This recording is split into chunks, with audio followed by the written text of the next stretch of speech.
ప్రస్తుతం మన దేశంలో ఢిల్లీ గల్లీల్లో ఉన్న వీధి కుక్కల పంచాయతీ నడుస్తుంది. సుప్రీంకోర్టు 8 వారాల టైం ఇచ్చింది. ఢిల్లీలో ఉన్న ప్రతి కుక్కని తీసుకొని వెళ్ళి షెల్టర్లు క్రియేట్ చేసి ఆ షెల్టర్లలో పెట్టమని చెప్పేసి. చంపమనైతే చెప్పలేదు క్లియర్గా. ఒకటి గుర్తుపెట్టుకోండి, రూల్ నెంబర్ 1, సుప్రీంకోర్టు కుక్కల్ని చంపమని చెప్పలేదు. వాటికి నివసించడానికి వీలుగా కొన్ని కేంద్రాలను, షెల్టర్లను ఏర్పాటు చేసి అక్కడ పెట్టుమని చెప్పింది. ఓ సదా అక్క, రేణుదేశాయ్ అక్క కుక్కల కోసం చాలా పోస్టులు పెడుతున్నారు.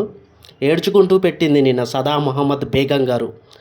ఆవు మాంసం తిన్నప్పుడు గుర్తు రాలేదు. ఒక మతం వారు అత్యంత భక్తి శ్రద్ధలతో పూజించే అంటే గోమాతగా, లిటరల్లీ మాతగా పూజిస్తారు ఆవుని. వాటిని తిన్నప్పుడు గుర్తు రాలేదు అక్కకు జంతువుల గురించి, కానీ కుక్కల గురించి మాత్రం ఏడ్చుకుంటూ వీడియో పెట్టింది. అయితే చాలామందికి తెలుసు ఇప్పుడు ఈ రేబీస్ అనేది ఎక్కువైంది ఢిల్లీలో. అందుకే సుప్రీంకోర్టు ఈ నిర్ణయం తీసుకుంది. చిన్నపిల్లల మీద కుక్కల దాడులు ఏ విధంగా ఉంటాయో కూడా ఆల్రెడీ రోజు ఒక వార్త చూస్తూనే ఉంటున్నాం. అయినా కూడా వీళ్ళు చాలా ఓవర్ చేస్తున్నారు. అయితే ఇక్కడ ఏంటంటే జంతు ప్రేమికులు, క్షమించాలి వీళ్ళు జంతు ప్రేమికులు కాదు, ఎందుకంటే చికెన్లు మటన్లు తింటుంటారు, గొర్రెల్ని కోళ్ళని కోసుకొని, మేకల్ని కోసుకొని. ఈ కుక్క ప్రేమికులు, సోకాల్డ్ కుక్క ప్రేమికులు, పెట్ లవర్స్ అంటారు. వీళ్ళు ఈ వీధి కుక్కల్ని తీసుకొని వెళ్ళి వాళ్ళ ఇంట్లో, వాళ్ళ కిచెన్లో, హాల్లో, బెడ్రూమ్లో పెట్టుకొని పోషించవచ్చు. ఆ ఆప్షన్ ఉంది, కానీ అలా చెయ్యరు.